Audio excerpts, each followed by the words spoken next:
Okay, तो आज हम लोग स्टार्ट करने लगे हैं रिवीजन ऑफ मिस्टर चिप्स। ठीक है, तो सबसे पहले तो चैप्टर नंबर 1 एंड सेकंड को हम स्टार्ट करते हैं। सही है। चैप्टर नंबर 1 जो है वो किसके बारे में है? चिप्स की रिटायरमेंट के बाद जो जैसे वो टाइम स्पेंड कर रहा था उसके बारे में है, और जिस तरह उसने बाद में हैबिट्स जो अपना ली थी उसके बारे में है। कुछ एक मिस्टर मैरीवेल का जो उसका डॉक्टर है मिस्टर चिप्स का, उसका विज़िट है। ठीक है, उसके बाद क्या आ जाता है आपके पास, मिस्टर चिप्स की हिस्ट्री आ जाती है। ठीक है, उसके थोड़ी सी फर्स्ट चैप्टर में उन्होंने हिस्ट्री बताई हुई है कि वो कब पैदा हुआ, कहाँ पे उसने जॉब स्टार्ट की, फिर वो ब्रुकफील्ड कैसे पहुँचा। ठीक है, ब्रुकफील्ड के बाद उसका फर्स्ट इंटरव्यू कैसा था, फिर उस वक्त ब्रुकफील्ड का प्रिंसिपल कौन था। सही है। जो इंटरव्यूज़ के लिए बड़ा इम्पोर्टेंस रखता है उसमें मिस्टर वेदरबे ने मिस्टर चिप्स को क्या कहा था। उसके बाद आ जाता है कि फिर मिस्टर चिप्स जो फर्स्ट डे जब वो उसने अपनी क्लास ली थी, प्रेप की क्लास ली थी, उस दिन क्या इंसिडेंट पे हुआ था। कॉली एक स्टूडेंट था जो कि मिस्टर चिप्स को जिसने तंग किया था, तो मिस्टर चिप्स ने उसको पनिशमेंट की थी, तो वो कैसे थी। फिर उसके बाद उसका बेटा आया और फिर उसके बाद उसका ग्रैंडसन आया, तो उसको भी मिस्टर चिप्स ने अपने जो ग्रैंडफादर है उसके बारे में बता के सारी क्लास को हंसाया था। ठीक है, so all this is about chapter number 1। सही है, तो देखते हैं हम अब चैप्टर नंबर 1 में क्या क्या आ जाता है।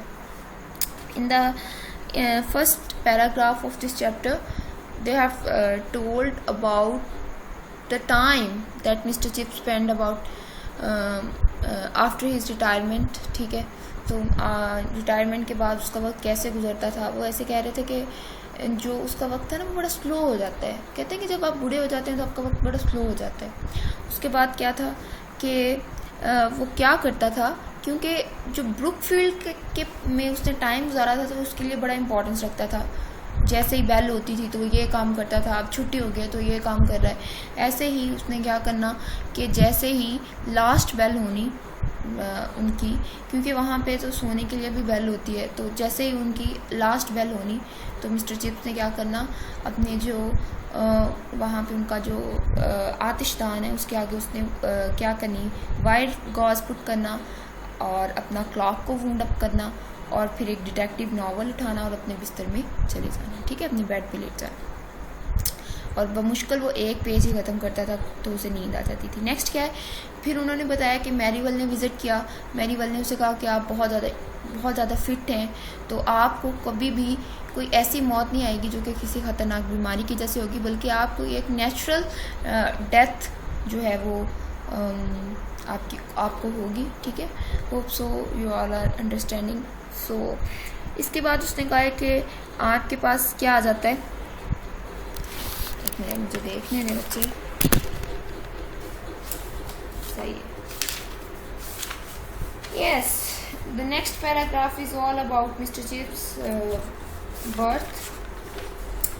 कब पैदा हुआ था मिस्टर चिप्स, ये बड़ा important MCQ and short question है। ठीक है, तो 1848 में मिस्टर चिप्स क्या हुआ था, पैदा हुआ था, और उसको क्या लेके गए थे, एक एज ए टोडलिंग चाइल्ड, क्योंकि वो बड़ा ही एक गोल गप्पा सा बच्चा था, तो उसको लेके गए थे वो लोग एग्जीबिशन में। उसके बाद से क्या हो गया था कि फिर वो बड़ा हो गया। आप लोगों को मैंने क्वेश्चंस बहुत अच्छे से लिखवाए हुए हैं, फर्स्ट चैप्टर के क्वेश्चंस, तो आप लोगों को वैसे ही बड़े अच्छे आने चाहिए। ठीक है, फिर उसने 1870 में क्या ज्वाइन किया था, 1870 में वो ब्रुकफील्ड गया था, लेकिन उससे एक साल पहले 1869 में उसने ज्वाइन किया था मेलबरी। ठीक है, मेलबरी में एक साल पढ़ाने के बाद वो कहाँ पे चला गया, ब्रुकफील्ड में। जब वो ब्रुकफील्ड आया था तो उसकी एज कितनी थी, 22 थी। ठीक है, तो ये सारे शॉर्ट क्वेश्चन है जो मैंने आप लोगों को बड़े अच्छे से बताए हुए हैं। ठीक है, सो होप सो आप लोगों ने क्या करना है कि अपने नोट्स उठाने। ठीक है, उन नोट्स में से जितने शॉर्ट क्वेश्चंस मैंने कराए हुए हैं वो आप लोगों ने बहुत अच्छे से करने हैं। मेरा ये चैप्टर की रिवीजन कराने का मकसद ये है, ये आप लोगों को किसी ने इसकी स्टोरी तो नहीं पूछनी ना, नहीं आप लोगों से किसी ने ये पूछना है कि इसमें मिस्टर चिप्स ने क्या किया था जी, आप लोग रिलेट करें। So all important things are your questions and MCQs. सो आप लोगों ने क्वेश्चंस बहुत अच्छे से प्रिपेयर करने हैं, ठीक है। इसके साथ आप लोगों ने क्या करना है कि बस एक दफ़ा जब ये आप लोग लेक्चर सुन लोगे तो आप लोगों को गो थ्रू हो जाओगे चैप्टर में क्या क्या बताया गया है। इसके बाद क्वेश्चन लर्न करना मेरे ख्याल में जो पिछले 1-2 माह से जो नहीं पढ़ा तो वो दिमाग में रिवाइज हो जाएगा, तो आप लोग क्वेश्चन बहुत अच्छे से रिवाइज कर लेना, ठीक है। सो मिस्टर वेदरबे कैसा इंसान था?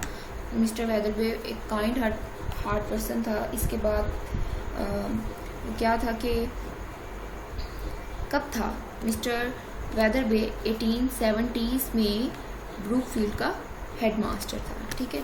उसने मिस्टर चिप्स को क्या एडवाइस दी थी? ये भी क्वेश्चन मैंने आप लोगों से पूछा था कि what did mister Wetherby advised mister Chips, that is a very important question.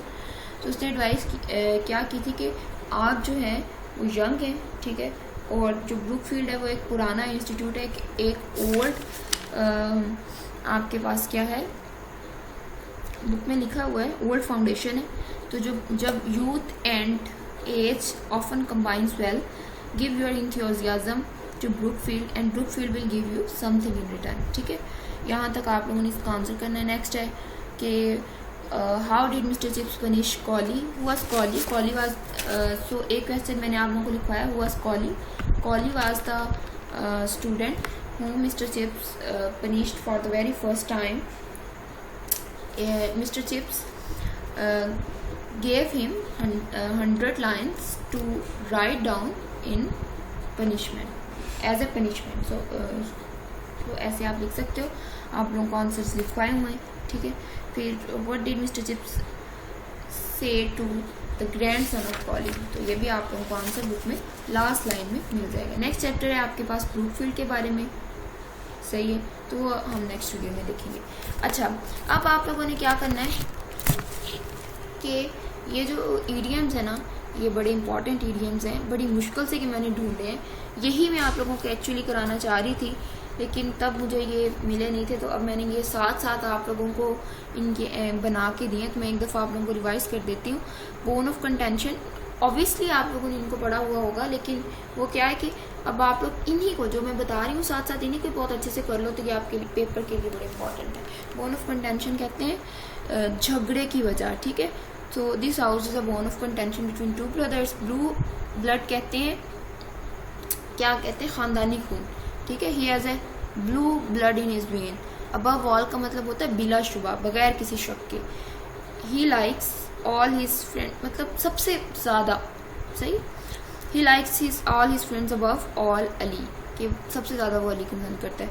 Cook and bull story होती है बिला तुका की बातें, बिला वजह की स्टोरीज, ठीक है। He told me A cook and bull story.